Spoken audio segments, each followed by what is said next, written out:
So eto mga idol, laban sa pagitan ni undisputed super bantamweight champion na Oya Inoue kontra sa rank number 1 contender nito na si Junto Nakatani ay kasado na ang laban ngayong Mayo 3 sa Tokyo, Japan,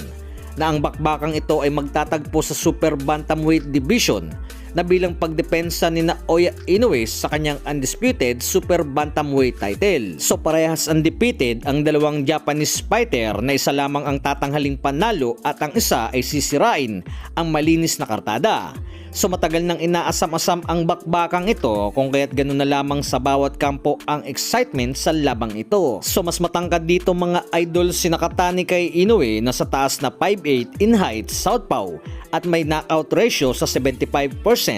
na samantalang si Inoue ay may taas sa 5'5" in height orthodox at may knockout ratio sa 84.38%, at parehas tumalaga sa 32 na panalo na 27 nakuha ni Inoue via knockout at 24 naman nakuha ni Nakatani via knockout. So ganito katigas ang kamao ng dalawang boxer na ito kung kaya't isa sa labang pinakamagandang mangyayari sa kasaysayan sa parehas Japanese fighter ang laban, na halos 2 buwan pa ito mga idol na marami pang preparasyon sa labang ito ang labis pang mapaghahandaan. Samantala mga idol, pinag-uusapan naman sa mainit na bakbakan sa pagitan ni former 3 Division World Champion Janrael Casimero at former 2 Division World Champion Luis Nery ng Mexico ay isa ang kapatid ni IBF Minimum Weight Champion Pedro Taduran na si Joel G. Taduran. Ang binahagi sa kanyang social media post ang naisulat ng ilang Japanese media na kalakip ang poster ni Casimero at Nery